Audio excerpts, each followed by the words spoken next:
कार्तिक कृष्ण पक्ष की 12वीं तिथि धनतेरस कहलाता है। इस दिन घरों का कूड़ा करकट बाहर फेंक कर उनको सफ़ेदी तथा रंग रोगन किया जाता है और घरों के आंगन में रंगदार माढ़ने बनाकर सायंकाल के समय दीपक जलाकर भगवती लक्ष्मी देवी जी का आवाहन किया जाता है। इस संबंध में जो कथा प्रचलित है, आइए सुनते हैं। कहते हैं एक समय भगवान श्री विष्णु मृत्यलोक को आ रहे थे। श्री लक्ष्मी ने भी साथ आने के वास्ते कहा। भगवान ने कहा, चलने को तो चलो, लेकिन मैं जो बात कहूँगा वह तुम्हें माननी होगी। श्री लक्ष्मी जी ने भगवान की बात स्वीकार कर ली। एक स्थान पर भगवान ने श्री लक्ष्मी जी को बैठाकर कहा, जब तक मैं ना आऊँ तुम्हें चुपचाप यहीं बैठे रहना है। एक बात और भी है कि इस बीच में तुम्हें दक्षिण दिशा की ओर बिल्कुल नहीं देखना होगा। इतना कहकर भगवान वहाँ से चले गए। श्री लक्ष्मी ने अपने मन में विचार किया कि भगवान जो मुझे दक्षिण दिशा की ओर देखने से मना कर गए हैं, यह अवश्य ही कोई रहस्य की बात है। अतः वह न रह सकी और वह दक्षिण दिशा की ओर चल दी। सामने सरसों का खेत फूला हुआ था। खेत की शोभा देखकर श्री लक्ष्मी जी मुग्ध हो गईं और सरसों के फूल तोड़ तोड़ कर अपना श्रृंगार किया। सरसों के खेत के आगे गन्ने का खेत था।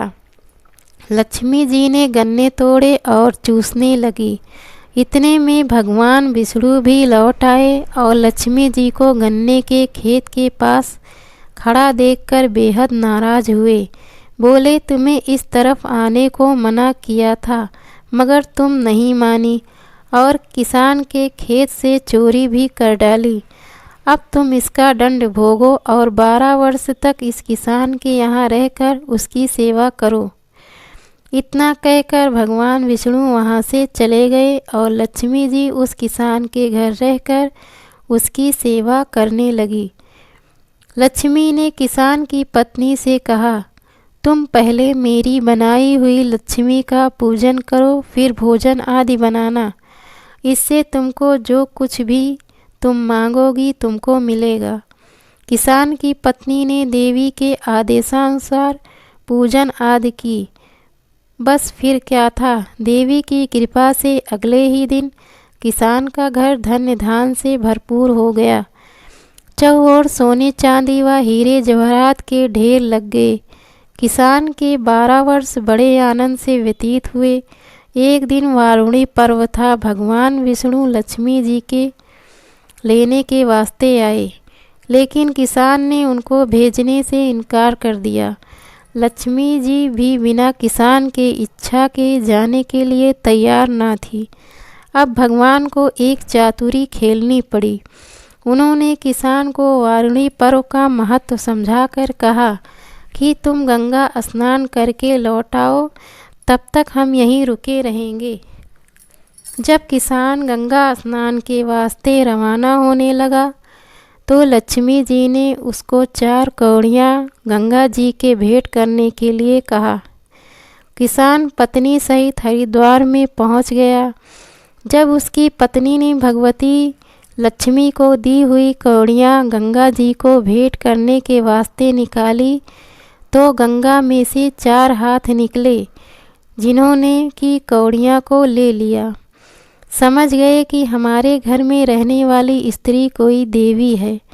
गंगा जी ने से पूछा, माता, जिसने तुझे कौड़ियाँ भेजी है वह देवी कौन है? श्री गंगा जी ने उत्तर दिया, वह साक्षात लक्ष्मी है। तुम लोगों ने उसे अपने यहाँ से जाने नहीं देना था।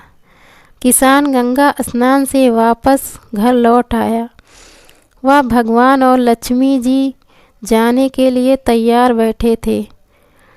किसान ने भगवती लक्ष्मी का आंचल पकड़ लिया और बोला, माता जी, मैं आपको हरगिज नहीं जाने दूंगा। भगवान किसान की बात सुनकर हंसे। अरे भाई, यह बड़ी चंचल है, तुम तो इन्हें अवश्य ठहराओगे, किंतु यह ठहरना जानती ही नहीं और ना ही यह ठहरेंगी। आज नहीं तो कल यहाँ से चली जाएंगी। भगवान की बात सुनकर किसान ने कहा, तुम इसके बदले यहाँ से कोई और स्त्री ले जाओ, हम इन्हें बिल्कुल नहीं जाने देंगे। जब तो लक्ष्मी जी भी घबराई। उन्होंने किसान से कहा, देखो कल धनतेरस है, तुम अपने घर को लीप पोत कर साफ करो, चित्र बनाओ, रंगवल्ली बनाओ, रात्रि के समय दीपक जलाओ और मेरा पूजन करो, और एक तांबे के पात्र में रुपए भरकर मेरी मूर्ति के सम्मुख रखो। बस मैं उस पात्र में निवास करूंगी, वह पात्र फिर धन से कभी खाली नहीं होगा। कल ही पूजा से मैं पूरे वर्ष भर तक तुम्हारे घर से नहीं जाऊंगी, और यदि प्रतिवर्ष धनतेरस को तुम इसी प्रकार मेरा पूजन करते रहे तो तुम्हें घर में धन धान का अभाव नहीं रहेगा। इस प्रकार माता रानी लक्ष्मी की कृपा सदैव साधकों पर बनी रहती है।